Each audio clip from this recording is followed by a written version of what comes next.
आ जाइए स्टूडेंट, देखिए आज से हम करने जा रहे हैं वन लाइनर क्वेश्चन सीरीज। इसमें हम सबसे पहला टॉपिक उठा रहे हैं राजस्थान जी के।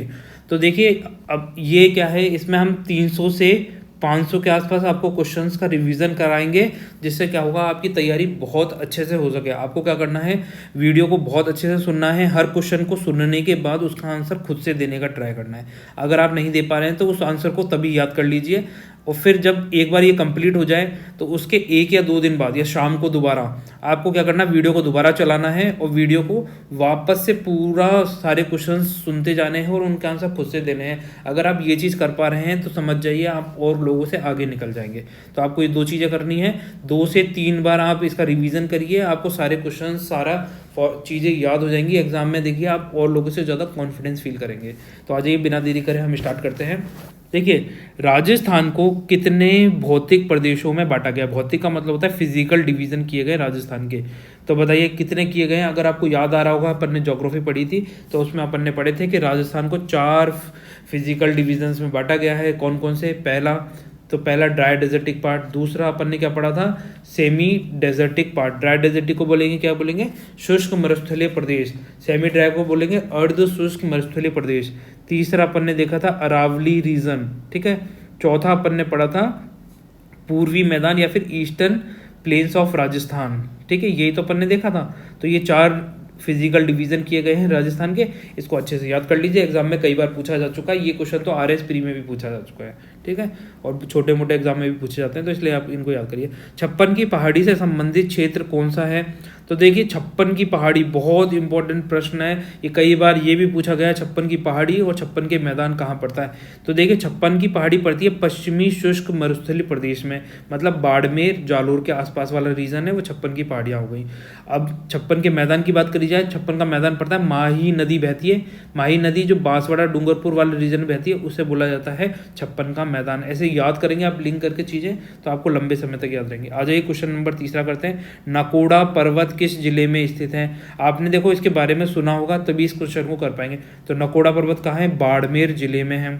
राजस्थान में बालूका स्तूप का सर्वाधिक विस्तार कौन से जिले में मिलेगा? बालूका स्तूप क्या होते हैं? सैंड ड्यून्स होते हैं।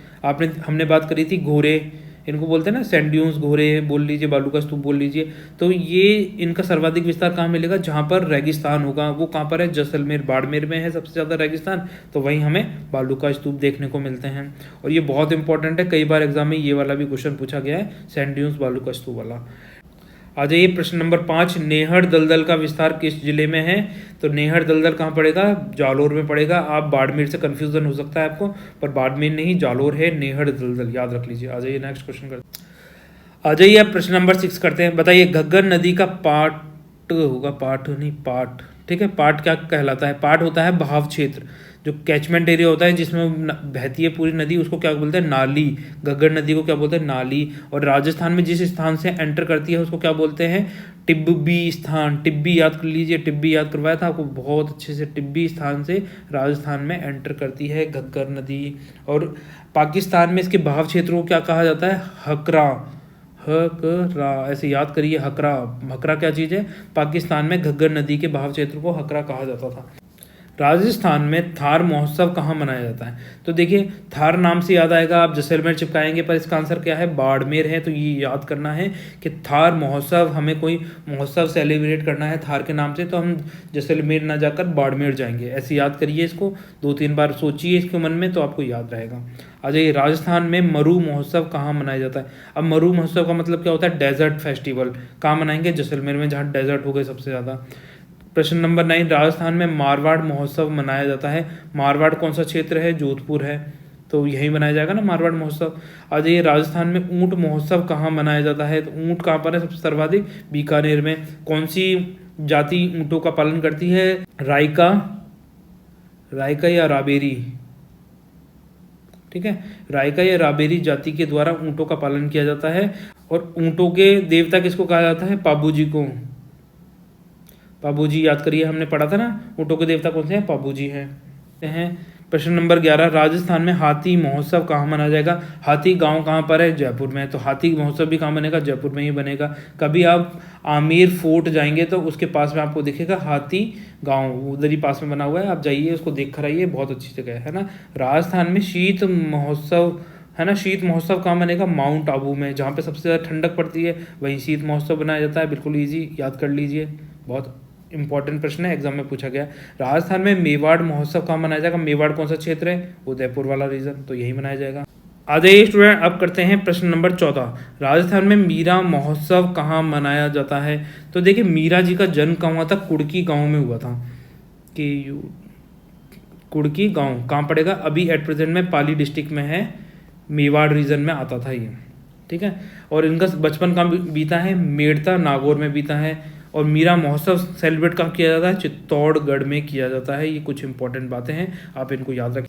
आ जाइए अब करते हैं प्रश्न नंबर 15, राजस्थान में ब्रज महोत्सव कहाँ मनाया जाता है? तो देखो ब्रज महोत्सव कहाँ मनाया जाएगा? यूपी के पास में भरतपुर और धौलपुर रीजन में ब्रज भाषा बोली जाती है, तो यही बनाया जाएगा, ठीक है, याद कर लीजिए। आ जाइए नेक्स्ट, आ जाइए अब पढ़ते हैं प्रश्न नंबर 16, बताइए राजस्थान में तीज महोत्सव कहाँ मनाया जाता है?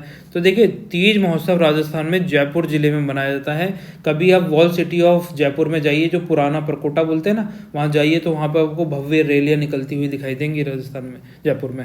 राजस्थान में स्थित अरावली पर्वतमाला की सबसे ऊंची चोटी कौन सी है? तो अरावली की सबसे ऊंची चोटी का नाम है गुरु शिखर, ठीक है। कितनी हाइट है? 1727 या फिर 1722 मीटर, किलोमीटर नहीं मीटर याद रखनी है, ठीक है। आ जाइए, राजस्थान में अरावली पर्वतमाला की सबसे कम विस्तार कौन से जिले में मिलेगा? अजमेर में मिलेगा। सबसे कम विस्तार कहाँ पर है? अजमेर में, ये याद करना है। सेंटर कौन सा है? सेंटर भी अजमेर है। अरावली पर्वतमाला का मध्यान्ह बिंदु कहाँ है? अजमेर, मतलब सेंटर पॉइंट अजमेर में पड़ेगा। और सबसे कम विस्तार भी कहाँ है? अजमेर में है। ये फैक्ट अच्छे से याद करिए। राजस्थान का कौन सा नगर सर्वाधिक ऊंचाई पे बसा हुआ है?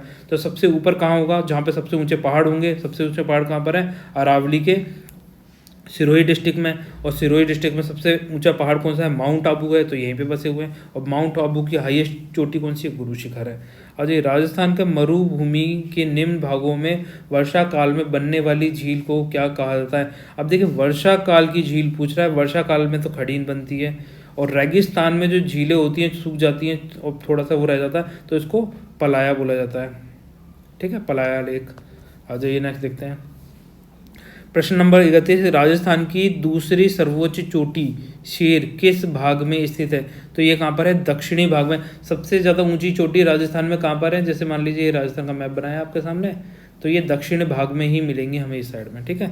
आ जाइए अब प्रश्न नंबर 32 करते हैं। राजस्थान में उदयपुर नगर के आसपास विस्तृत, जो उदयपुर के आसपास जो क्षेत्र में जो पहाड़ियाँ हैं उन्हें क्या कहा जाता है? गिरवा कहा जाता है। ये किस प्रकार की होती है? तस्तरी नुमा शेप की होती है, जैसे अपनी तस्तरी होती है ना, प्लेट, इस तरीके की। आ जाइए अब करते हैं प्रश्न नंबर 33, बताइए राजस्थान की जलवायु कैसी है? तो देखो राजस्थान की जो लोकेशन है ना, यहाँ से लेकर, जैसे मान लीजिए देखो बार क्लियर करके बनाता हूँ मैप, जिससे आपको ये चीज़ समझ में आ सके। देखिए ये हमारे पास में राजस्थान का मैप हो गया, ठीक है। अगर आपने देखा हो कुछ इसी तरीके का राजस्थान दिखता है। अब देखिए यहाँ से बांसवाड़ा डूंगरपुर से तो गुजर रही है ट्रॉपिक ऑफ कैंसर, ठीक है। तो ये ट्रॉपिक ऑफ कैंसर के नीचे वाला भाग इक्वेटर से लेके 0 डिग्री, मतलब ये हो गया इक्वेटर, ठीक है। इक्वेटर से लेके 23.5 डिग्री तक, तो ये कौन सा रीजन कहलाता है? ये ट्रॉपिकल रीजन बोलते हैं, ठीक है, इंग्लिश में। और इसके ऊपर वाला जो रीजन है, जो ये टेम्परेट रीजन कहलाता है। परंतु टेम्परेट और ट्रॉपिकल के बीच का ट्रांजिशन जोन होता है, उसको बोलते हैं सब ट्रॉपिकल रीजन, ठीक है। तो ये कौन सा रीजन हो गया? सब ट्रॉपिकल हो गया। इसमें टेम्परेट और ट्रॉपिकल की दोनों की विशेषताएं मिलती हैं। तो राजस्थान कौन से क्षेत्र में आता है? सब ट्रॉपिकल, मतलब उपोष्ण रीजन में पड़ता है। तो राजस्थान की जलवायु कैसी है? उपोष्ण है। राज्य में मुख्यतः वर्षा किस ऋतु में होती है? तो गर्मी में होगी। कितने? 98% रेनफॉल जो आती है वो गर्मियों में ही होती है। राज्य के उत्तरी व पश्चिमी भागों में गर्मियों के समय उत्पन्न भंवरों को स्थानीय भाषा में क्या कहा जाता है? इस तरीके से आपने साइक्लोन देखे हैं मट्टी में, रेत के, जिन्हें क्या बोला जाता है? भभुल्या। और ये बहुत इंपॉर्टेंट है, एग्जाम में कई बार पूछा गया है, भभुल्या क्या है, या फिर ये भंवरों को क्या बोला जाता है? जो साइक्लोन से बनते हैं मट्टी में छोटे छोटे से, इन्हें भभुल्या बोला जाता है, याद कर लीजिए। आ जाइए नेक्स्ट देखते हैं। अजय प्रश्न नंबर 36, राजस्थान की संपूर्ण वार्षिक वर्षा का कितना भाग ग्रीष्मकालीन मानसून से प्राप्त होता है? तो कितना? 98% प्राप्त होता है। अभी हमने देख लिया था। राजस्थान के सर्वाधिक निकट स्थित सागरीय भाग कौन सा है? तो कौन सा होगा? राजस्थान किधर पड़ रहा है? इंडिया में इधर पड़ रहा है। ठीक है, ऐसे अगर इंडिया का मैप बनाया जाए तो ढंग से ही बना देते हैं जिससे आप अच्छे से समझ सकें। अब देखिए, यहाँ है अरेबियन सी और यहाँ है बे ऑफ बंगाल और राजस्थान की लोकेशन ये रही, तो यही पास पड़ेगा। तो कौन सा? कच्छ की खाड़ी। कच्छ की खाड़ी कहाँ पर है? ये राजस्थान, ये हो गया कच्छ की खाड़ी, गल्फ ऑफ कच्छ बोलेंगे इसको यहाँ पर पास में। तो राजस्थान के पास क्या है? अरेबियन सी में गल्फ ऑफ कच्छ है। आ जाइए अब प्रश्न नंबर 38 करते हैं। बताइए, राजस्थान में वाष्पोत्सर्जन की वार्षिक दर सबसे अधिक किस राज्य में मिलती है? तो जैसलमेर में। सबसे ज़्यादा इवेपोरेट हो जाएगा पानी, जितना भी पानी ज़मीन पे होगा वो सब इवेपोरेट होकर कहाँ चला जाएगा? आकाश में चला जाएगा। तो सबसे ज़्यादा हाई रेट कहाँ मिलेगी? हमें जैसलमेर में मिलेगी, क्योंकि यहाँ पर गर्मी पड़ेगी, धूप, मिट्टी जल्दी गर्म होती है ना। लैंड बहुत जल्दी गर्म होती है और बहुत जल्दी ठंडी होती है, ये हमेशा याद रखें। राजस्थान में न्यूनतम वर्षा वाला जिला कौन सा है? जैसलमेर। कितनी? 20 सेंटीमीटर से भी रेनफॉल कम होती है यहाँ पर। आज ये प्रश्न नंबर 40 करते हैं। बताइए, राजस्थान में सर्दियों की वर्षा कौन सी हवाओं से होती है? देखो, सर्दियाँ में बरसात होती है राजस्थान में यहाँ, और पानी किधर से आता है? इधर है मेडिटेरियन सी, अफगानिस्तान के उस साइड में क्या है? मेडिटेरियन सी। यहाँ से पानी विपरेट होकर ऊपर जाएगा, हवाओं के साथ चलेगा और यहाँ जाएगा। तो ये कौन सी हो गई? ये हो गई नॉर्थ और ये हो गई वेस्ट। तो नॉर्थ वेस्ट विंड से पानी हमारे वो सर्दियों में जो रेनफॉल होती है वो कौन सी रेनफॉल हो रही है? नॉर्थ वेस्ट विंड के थ्रू हो रही है। और यहाँ पे पूर्व लिखा हुआ है, इसको लिख लीजिए उत्तर। ठीक है, नॉर्थ कर लीजिए, नॉर्थ पश्चिम हवाओं से होती है। आ जाइए नेक्स्ट देखते हैं। आ जाइए अब करते हैं प्रश्न नंबर 41। राजस्थान में वार्षिक वर्षा में सर्वाधिक विषमता वाला जिला कौन सा है? एनुअल एवरेज रेनफॉल जो होती है उसमें सबसे ज़्यादा जो हमें गैप देखने को मिलता है वो कहाँ मिलेगा? जैसलमेर में मिलेगा। ठीक है, आ जाइए अब करते हैं प्रश्न नंबर 42। राजस्थान के किस जिले में सर्वाधिक दिनों तक बरसात होती है? सर्वाधिक, सबसे ज़्यादा दिनों तक बारिश कहाँ होती है? झालावाड़ में। अगर हम बात करें किस स्थान पर सर्वाधिक बारिश होती है तो वो हो जाएगा माउंट आबू। सिरोही के अंदर माउंट आबू में सर्वाधिक बरसात होती है। और अगर डिस्ट्रिक्ट वाइज बात करी जाए सबसे ज़्यादा बरसात कहाँ होती है तो वो होती है झालावाड़ में, और सर्वाधिक दिनों तक बरसात भी झालावाड़ में होती है। राजस्थान में सर्वाधिक औसत वार्षिक वर्षा कहाँ पर होती है? तो यहाँ होती है माउंट आबू में। ये भी अपन ने देख ही लिया ऊपर ही। आज ये प्रश्न नंबर 44। राजस्थान के कौन से जिले आर्द्र जलवायु प्रदेश के अंतर्गत आते हैं? आर्द्र मतलब होता है ह्यूमिड, जहाँ पे ह्यूमिड टाइप ऑफ क्लाइमेट मिलेगा। वो किधर मिलेगा? जहाँ बारिश ज़्यादा होगी जिस क्षेत्र में, तो कहाँ? झालावाड़, बांसवाड़ा। ठीक है। राजस्थान की जलवायु शुष्क होने का प्रमुख कारण क्या है? अरावली पर्वत श्रृंखला का उत्तर पूर्व से दक्षिण पश्चिम दिशा में विस्तार होना। देखिए, ये थोड़ा सा क्लियर करता हूँ जिससे आपको समझ में आए। देखिए, ये क्लियर हो गया, अब आपको थोड़ा समझ में आएगा। अब देखिए, राजस्थान का ये मैप बनाया हमने, कुछ चीज़ तो क्या समझनी पड़ेंगी आपको। अभी राजस्थान का मैप बनाया, अब क्या है? अरावली का मोमेंटम किससे? ऐसे, इस तरीके से। और हवाएं कैसे जा रही हैं? हवाएं भी ऐसे जा रही हैं। ठीक है, तो हवाएं क्या है? ये टकराती नहीं है, बरसात यहाँ होती नहीं है, यहाँ क्रॉस करके निकल जाती हैं। तो इनका क्रॉस करने के कारण बारिश इस क्षेत्र में आगे जाके बारिश होती है। तो राजस्थान का ये वाला भाग रह जाता है, क्योंकि यहाँ पर है ओशियन, यहाँ पे समुद्र से इवोपरेट करेगी, ऊपर जाएगी, थोड़ा आगे जाके पानी गिराएगी। अगर यहाँ पे माउंटेन्स यहीं होते इस तरीके से तो पानी सारा यहीं गिर जाता और दोनों तरफ हरियाली होती। ये वाला रीज़न है। आ जाइए अब नेक्स्ट देखते हैं। तो हम एक प्रश्न कर रहे थे, राजस्थान में वर्षा के कम होने का प्रमुख कारण क्या है? अरावली का मानसून की दिशा में समांतर होना, जो आपको समझा दिया। अजय 49। विश्व में सर्वाधिक धूल भरी आंधियाँ किस जिले में चलती हैं? तो कौन सा है? श्री गंगानगर। बहुत इंपॉर्टेंट है, कई बार एग्जाम में पूछा गया है कि विश्व में, दुनिया भर में सर्वाधिक धूल भरी आंधियाँ कहाँ चलती हैं? श्री गंगानगर में। और बबूलिया भी यहीं देखने को मिलेंगे आपको सबसे ज़्यादा। अपन ने बोले थे ना, जो ज़मीन पर जो साइक्लोन से आते हैं थोड़े मिट्टी के, इस तरीके के वो। आ जाइए अब करते हैं प्रश्न नंबर 50। बताइए, राजस्थान के दक्षिण एवं पूर्वी भाग, दक्षिण भाग कौन सा हो गया? जैसे अपन ने राजस्थान का मैप बनाया, तो आप क्षेत्रों के नाम बताइए चलो जल्दी से। तो ये वाला रीजन और ये वाला रीजन, तो इस रीजन में जो बारिश होती है वो कहाँ से आती है ये पूछ रहा है। दक्षिण एवं पूर्वी भाग में वर्षा जिससे होती है वह है बंगाल की खाड़ी। यहाँ पर जो रेनफॉल होती है वो बे ऑफ बंगाल के कारण होती है। राजस्थान में सर्दियों में बरसात कहाँ से होती है? मेडिटेरियन सी से होती है। आ जाइए नेक्स्ट देखते हैं, भूमध्य सागर बोलेंगे उसे हिंदी में। प्रश्न नंबर 51, राजस्थान से गुजरने वाली सबसे लंबी नदी कौन सी है? तो कौन सी नदी गुजरती है? चंबल। ये अपना पानी जाके किस में गिराती है? यमुना में। यमुना किस में मिलती है? गंगा में। गंगा कहाँ जाती है? गंगा बे ऑफ बंगाल में जाके अपना पानी गिरा देती है। आ जाइए प्रश्न नंबर 52, राजस्थान में, अच्छा ये बताइए, एक और प्रश्न बनता है इसके साथ में, राजस्थान की एक नदी तो चंबल हो गई जो सीधे यमुना में जाके अपना पानी मिलाती है, दूसरी नदी कौन सी है जो सीधे अपना पानी जाके यमुना में मिलाती है? वो है बाण गंगा, जो जयपुर से निकलती है। अजय, राजस्थान में कौन सी नदी कर्क रेखा को 2 बार काटती है? कौन सी? माही नदी कर्क रेखा को 2 बार काटती है।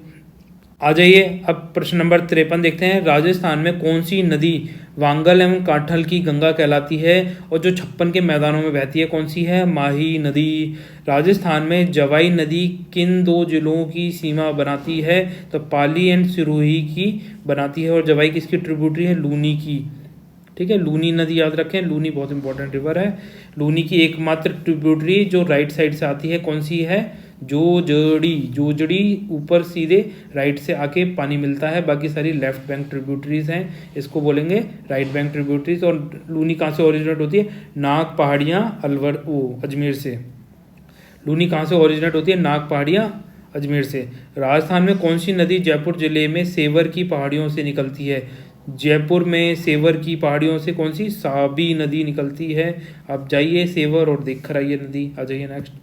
आ जाइए अब करते हैं प्रश्न नंबर 56। बताइए, राजस्थान की पहाड़ियाँ जहाँ से बनास, बेड़स, साबरमती एंड वाकल नदियाँ निकलती हैं, तो वो कौन सी जगह है? जसवंतगढ़ की पहाड़ियाँ, और ये कहाँ पड़ेंगी? उदयपुर में। ठीक है, आ जाइए नेक्स्ट प्रश्न 57, राजस्थान की कौन सी नदी पर सर्वाधिक बांध बनाए गए हैं? तो कौन सी नदी है? चंबल नदी पर है। और कौन कौन से बांध बनाए गए हैं? सबसे नीचे गांधी सागर, फिर प्रताप सागर, फिर जवाहर सागर, फिर उसके ऊपर कोटा बैराज बनाया गया है, आपको पता होगा। आ जाइए नेक्स्ट क्वेश्चन करते हैं, प्रश्न नंबर 58 करते हैं, राजस्थान में पूर्ण बहाव के आधार पर राज्य की 3 सबसे लंबी नदियां कौन सी हैं? तो जिसमें पूर्ण बहाव है, सबसे चंबल, लूणी और बनास, ये पूर्ण बहाव की दृष्टि से 3 सबसे लंबी नदियां हैं राजस्थान की, जो बहुत ज़्यादा इंपॉर्टेंट है। इन नदियों के बारे में अच्छे से पढ़ना है, जिसमें से चंबल एमपी से निकलती है, जनापाव पहाड़ियों से। ठीक है, और बनास कहाँ से ओरिजिनेट होती है? बनास ओरिजिनेट होती है खमनोर की पहाड़ियाँ, कुंभलगढ़ से, ये अच्छे से याद रखें। और लूनी कहाँ से ओरिजिनेट होती है? नाग पहाड़ियाँ अजमेर से। ठीक है, आज ये राजस्थान में चंबल नदी का प्रवेश सबसे पहले किस जिले में होता है? तो वो कौन सा है? चित्तौड़गढ़। सबसे पहले चंबल नदी चित्तौड़गढ़ में एंटर करेगी।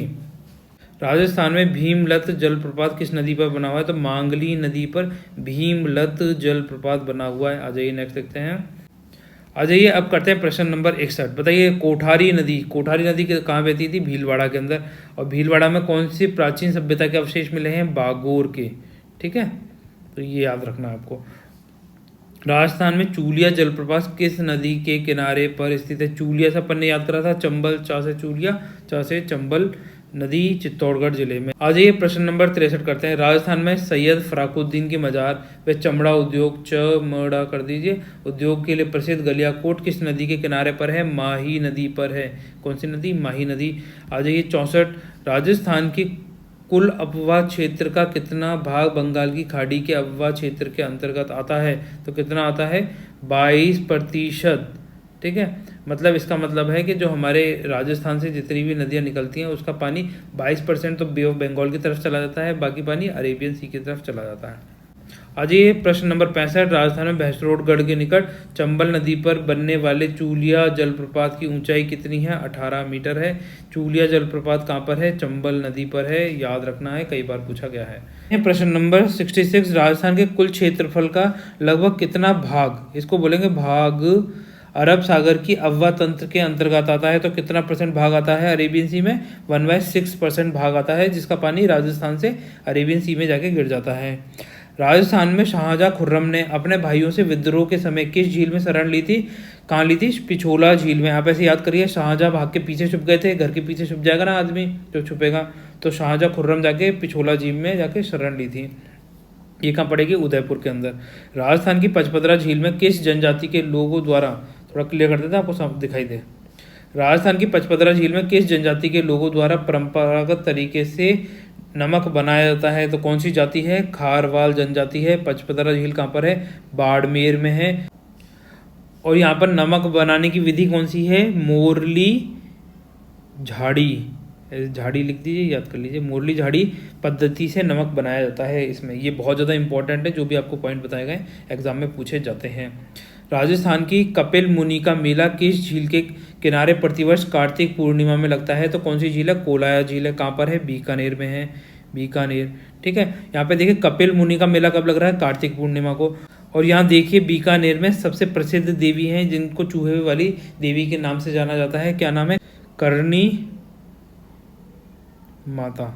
ठीक है, तो ये करणी माता को चूहा वाली देवी के नाम से जाना जाता है बीकानेर में। तो इन्होंने क्या किया था, अपनी बहन, इनकी बहन का पुत्र था जिसका नाम था गुलाब कंवर, इनको इन्होंने गोद लिया था करणी माता ने। बाद में क्या हुआ था, राखी वाले दिन, कार्तिक पूर्णिमा के दिन ये क्या कर रहे थे, कोलायत झील में डूबकर इनकी मृत्यु हो गई थी। इस वजह से चारण समुदाय के लोग कपिल मुनि के मेले में शिरकत नहीं करते हैं, क्योंकि करणी माता क्या है, चारणों की कुल देवी हैं। एग्जाम में कैसे भी क्वेश्चन पूछा जा सकता है। आ जाइए थोड़ा क्लियर करते हैं और क्वेश्चन नंबर 70 पढ़ते हैं। आ जाइए प्रश्न नंबर 70 करते हैं। बताइए नक्की झील राजस्थान के किस जिले में स्थित है, जिला पूछ रहा है जो राजस्थान के सर्वाधिक ऊंचाई पर स्थित है, तो कौन सा जिला है, सिरोही जिला है। अगर जगह का नाम पूछता तो माउंट आबू में है ना। नक्की कैसे नाम पड़ा, नाखूनों से, देवताओं ने अपने नाखूनों से खोद खोद कर इस झील का निर्माण किया था, इसीलिए इसका नाम नक्की झील पड़ा। आ जाइए देखते हैं नेक्स्ट। आ जाइए स्टूडेंट्स, अब पढ़ते हैं प्रश्न नंबर 71। राजस्थान में गोगुंदा की पहाड़ियाँ, देखिए गोगुंदा की पहाड़ी कहाँ पर है, उदयपुर में। से निकलने वाली कौन सी नदी, आयड़ नदी उदय सागर झील से निकलने के बाद क्या कहलाती है, तो ये कहलाती है बेड़ज।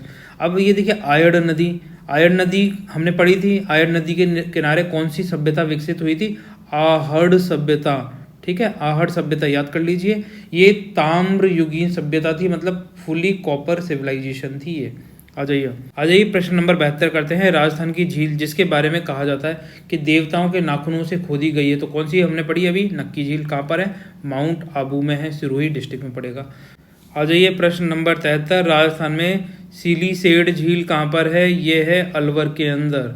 ठीक है, के किनारे शाही महल शिकारी लॉज का निर्माण किसने करवाया था, महाराजा विनय सिंह ने करवाया था, अलवर में, याद कर लीजिए। और ये जो विनय सिंह थे 1857 की क्रांति के समय इन्होंने अंग्रेजों की सहायता करी थी।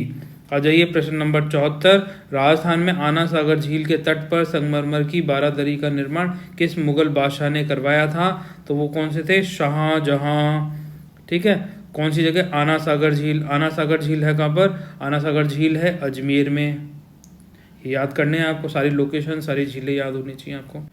आ जाइए अब करते हैं प्रश्न नंबर 75। बताइए राजस्थान में राजसमंद झील, ठीक है, राजसमंद झील कहाँ पे होगी, राजसमंद में। इसके किनारे पे 9 चौकी की पाल पर संस्कृत भाषा में संगमरमर के विशाल शिलालेख, मतलब पत्थरों पे राज प्रशस्ति को उत्पन्न किया गया है। अब ये किसने लिखी थी राज प्रशस्ति, ये लिखी थी रणछोड़ भट्ट तेलंग ने।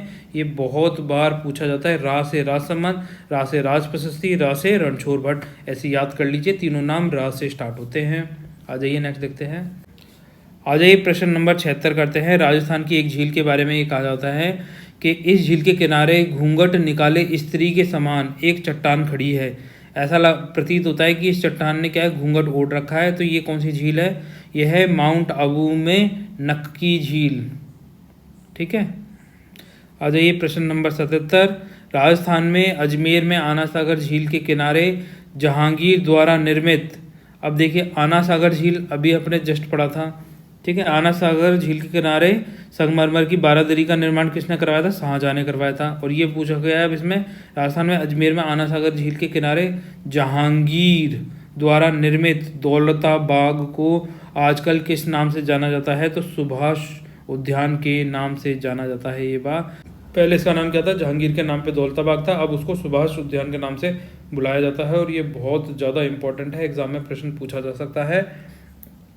और यहाँ पर ही अगर आप आना सागर झील के किनारे बात करें, संगमरमर की बारादरी का निर्माण किसने कराया था, शाहजहां ने करवाया था। आ जाइए प्रश्न नंबर 78। राजस्थान में कपिल मुनि की पावन तपोस्थली कोलायत किस मार्ग पर स्थित है, बीकानेर जैसलमेर मार्ग पर स्थित है। कपिल मुनि की तपोस्थली कौन सी है, कोलायत, बीकानेर।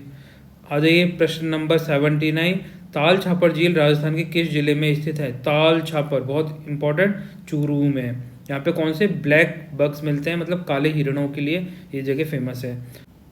आज ये प्रश्न नंबर 80 करते हैं, राजस्थान की खारे पानी की झीलें किस महासागर का अवशेष मानी जाती हैं? तो टैथीस सी का अवशेष मानी जाती हैं, क्योंकि एक्चुअली क्या था, जब ये यूरेशियन प्लेट थी और इंडिया का मैप कुछ इस तरीके का था, और इंडिया ने जब इस अपवर्ड मूवमेंट किया, इससे कोलाइड करके हिमालय का फॉर्मेशन हुआ, और इस साइड में जो समुद्र का पानी था वो लैंड भाग में आ गया और खारे पानी की झील बन गया। इस तरीके से ऐसा माना जाता है जब इसका अपवर्ड मूवमेंट हुआ था। ये इंडिया पार्ट हो गया, ये यूरेशियन प्लेट हो गई। ये ज्योग्राफी का टॉपिक है, डीप पढ़ना पड़ता है इसके बारे में। आ जाइए नेक्स्ट देखते हैं। आ जाइए स्टूडेंट्स, अब करते हैं प्रश्न नंबर 81। राजस्थान में रणथंभौर राष्ट्रीय उद्यान और रामगढ़ वेशधारी अभ्यारण्य के बीच भागों के आवागमन को सुगम बनाने के लिए किस आखेट निषेध क्षेत्र की स्थापना की गई है? तो सांथल सागर की स्थापना की गई है। रणथंभौर राष्ट्रीय उद्यान कहाँ है? सवाई माधोपुर में पड़ेगा। और रामगढ़ वेशधारी अभ्यारण्य बूंदी में। ठीक है, ये चीज़ें याद कर लीजिए, एग्जाम में क्वेश्चन पूछे जाते हैं इसी तरीके से। आ जाइए प्रश्न नंबर 82। राज्य के उत्तरी व पश्चिमी भागों में गर्मियों के समय उत्पन्न भंवरों को स्थानीय भाषा में क्या कहा जाता है? भाबुल्या। ये हमने देखा था। ठीक है, ये चक्रवात टाइप के होते हैं। आ जाइए प्रश्न नंबर 83 करते हैं। राजस्थान में केला देव घाना पक्षी अभ्यारण्य को नेशनल पार्क किस वर्ष बनाया गया था? कब बनाया गया था? 1981 में बनाया गया था। केला देव घाना पक्षी अभ्यारण्य कितने स्क्वायर किलोमीटर का है? 29 स्क्वायर किलोमीटर का है, जो बहुत छोटा स्क्वायर किलोमीटर है। राजस्थान का सबसे छोटा नेशनल पार्क है ये। प्रश्न नंबर 84। राजस्थान की झील जिसके बारे में कहा जाता है कि देवताओं के नाखूनों से खोद के बनाई गई है, तो ये हमने आपको अभी थोड़ी देर पहले ही कराया था। कौन सी झील? नक्की झील। कहाँ पर है? माउंट आबू के अंदर है ये झील। ठीक है, आ जाइए प्रश्न नंबर 85। राजस्थान में भारत के प्रमुख पर्यटन परिपथ सुनहरा त्रिकोण, ठीक है, पर राजस्थान का कौन सा वन्य जीव अभ्यारण्य है? तो ये कौन सा है? केला देव राष्ट्रीय उद्यान। कहाँ पर? भरतपुर में। आ जाइए नेक्स्ट क्वेश्चन करते हैं। आ जाइए स्टूडेंट, प्रश्न नंबर 86। राजस्थान में देश का एकमात्र अभ्यारण्य जो भेड़ियों के लिए प्रसिद्ध है, जहाँ पर भेड़िए प्रजनन करते हैं, वह अभ्यारण्य कौन सा है? और देखिए बहुत ज़्यादा इंपॉर्टेंट है, इसका आंसर है कुंभलगढ़ अभ्यारण्य। याद कर लीजिए, क्योंकि भेड़ियों के लिए एकमात्र अभ्यारण्य है राजस्थान में, जहाँ भेड़िए क्या करते हैं? प्रजनन करते हैं। तो कौन सी जगह? कुंभलगढ़ अभ्यारण्य। कहाँ पड़ेगा? राजसमंद में। आ जाइए अब करते हैं प्रश्न नंबर 87। राजस्थान का कौन सा वन्य जीव अभ्यारण्य उड़न गिलहरी ओपलाइन सीक्वल पेटोरिस्टा एल वी वेटर के नाम से जाना जाता है? तो वो कौन सा है? सीता माता अभ्यारण्य। ये फेमस है उड़न गिलहरी के लिए। और सीता माता अभ्यारण्य कहाँ पड़ता है? प्रतापगढ़ एंड चित्तौड़गढ़ में पड़ेगा। आ जाइए प्रश्न नंबर 88। राजस्थान में तिलहन फसलों की पैदावार बढ़ाने एवं तिलहन क्षेत्र में विकास हेतु तिलम संघ लिमिटेड की स्थापना किस वर्ष की गई थी? तो ये करी गई थी 1919 में करी गई थी, तिलहन के लिए। आ जाइए प्रश्न नंबर 89। राजस्थान में कृषि अनुसंधान केंद्र बांसवाड़ा द्वारा मक्का का अधिक उत्पादन देने वाली किस फसल का विकास किया गया है? तो कौन सी फसल? माही।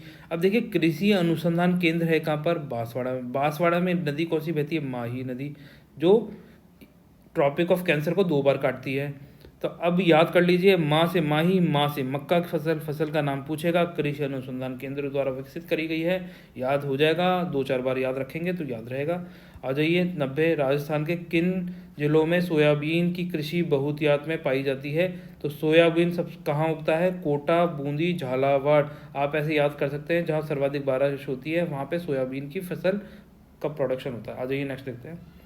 प्रश्न नंबर 91। राजस्थान में कौन सी तिलहन फसल सबसे कम उत्पादित की जाती है? तो कौन सी की जाती है सबसे कम? तिलों का प्रोडक्शन सबसे कम किया जाता है राजस्थान में।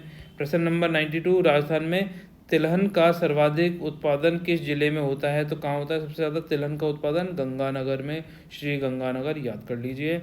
राजस्थान में बंजर एवं व्यर्थ भूमि का सर्वाधिक क्षेत्र किस जिले में है? कहाँ मिलेगी हमें बंजर भूमि? जहाँ पे बरसात कम होती है। कितनी? 20 सेंटीमीटर से भी कम रेनफॉल होती है यहाँ थ्रू आउट द ईयर की बात कर रहा है। और कौन सी जगह? जैसलमेर। और यहाँ पर व्यर्थ एवं बंजर भूमि सर्वाधिक है। प्रश्न नंबर 94। राजस्थान के किस जिले में इसबगोल का सर्वाधिक उत्पादन होता है? देखिए इसबगोल ये बहुत इंपॉर्टेंट है, कहाँ पर? जालोर में। आ जाइए प्रश्न नंबर 95। राजस्थान में उत्पादित जैविक ईंधन मतलब बायोफ्यूल के रूप में किस तेल का उपयोग किया जाता है? तो कौन सा? रतन जोत, जट्रोफा, इनका इस्तेमाल किया जाता है। और ये बहुत ज़्यादा इंपॉर्टेंट प्रश्न है, कई बार एग्जाम में पूछा गया है और आगे भी पूछा जा सकता है। आ जाइए स्टूडेंट प्रश्न नंबर 96। राजस्थान की कौन सी फसल है जिसके ऊपर उत्पादन मतलब प्रोडक्शन व क्षेत्रफल दोनों की दृष्टि से राजस्थान देश में प्रथम स्थान रखता है? तो वो कौन सा है? बाजरा। राजस्थान में सर्वाधिक क्या होता है? बाजरा होता है, और बाजरा यहाँ की बहुत इंपॉर्टेंट फसल है राजस्थान की। तो देखिए यहाँ पर क्या था, जेतारन पाली, ठीक है, जेतारन पाली में युद्ध लड़ रहा था, गिरीश सुमेल का युद्ध था। इधर से मालदेव की सेना थी और इधर से शेर शाह सूरी की सेना थी। अब इस युद्ध में शेरशाह सूरी बुरी तरह हारते हारते बचे थे। तब इन्होंने ये कहा था कि मुट्ठी भर बाजरे के लिए मैं आज हिंदुस्तान की बादशाहत खो देता। और ये मुट्ठी भर बाजरा क्या है? राजस्थान है। इसको पाने के चक्कर में, क्योंकि ये मरते मरते बचे थे और अगर मर जाते तो हिंदुस्तान की बादशाहत चली जाती इनके हाथ से, तो ये कहा था इन्होंने। राजस्थान में जल के संरक्षण, बचत एवं कृषि में जल के कुशलतम उपयोग को बढ़ावा देने हेतु वर्ष 2005-06 में कौन सी योजना प्रारंभ की गई है? अमूल्य नीर योजना। अमूल्य पानी हमारे लिए क्या है? अमूल्य है। प्रश्न नंबर 98। देश में सर्वप्रथम किस राज्य में सहकारी किसान क्रेडिट कार्ड योजना का प्रारंभ किया गया है? राजस्थान। प्रश्न नंबर 99। राजस्थान के किस विश्वविद्यालय का नाम 28 जुलाई 2009 को बदलकर स्वामी केशवानंद कर दिया गया है? राजस्थान कृषि विश्वविद्यालय। आ जाइए अब करते हैं प्रश्न नंबर 100। गन्ना राजस्थान राज्य के कौन से भाग में उत्पन्न होता है? तो दक्षिण एवं दक्षिणी पूर्वी मतलब साउथ एंड साउथ ईस्टर्न भाग, जहाँ पे बारिश ज़्यादा होती है, पानी ज़्यादा होता है, वहीं गन्ना उग पाएगा। तो देखिए गाइज, ये हमने 100 क्वेश्चन कंप्लीट कर लिए हैं। अब 101 से लेके 200 प्रश्न इसके जल्दी आ जाएंगे। आप कमेंट करके बताइए कि आपको वीडियोस कैसे लग रहे हैं, तो उसी हिसाब से हम आपके लिए वीडियोस बनाएंगे। और अगर आपके कोई क्वेरीज हैं, कोई सजेशन है, तो उसके बारे में लिख सकते हैं। और अगर आप चाहते हैं कि इस टॉपिक पे पहले वीडियो बनाएं, तो उस टॉपिक के बारे में आप मेंशन कर सकते हैं। तो गाइज मिलते हैं फिर नेक्स्ट लेक्चर में जल्दी ही, और आप अपनी तैयारी को अच्छे से मजबूत करते रहिए। कोई भी आपको समस्या है तो आप पूछ सकते हैं। तो मिलते हैं नेक्स्ट लेक्चर में, बाय। तो देखिए फ्रेंड्स, अगर आपको हमारे द्वारा बनाए गए वीडियो पसंद आते हैं तो वीडियो को लाइक एंड शेयर कर दीजिए, चैनल को सब्सक्राइब कर लीजिए। अगर आपकी कोई क्वेरीज हैं, कोई सजेशन है, तो आप उसके बारे में कमेंट सेक्शन में लिख सकते हैं। तो गाइज मिलते हैं नेक्स्ट लेक्चर में, तब तक आप खुश रहिए, बाय।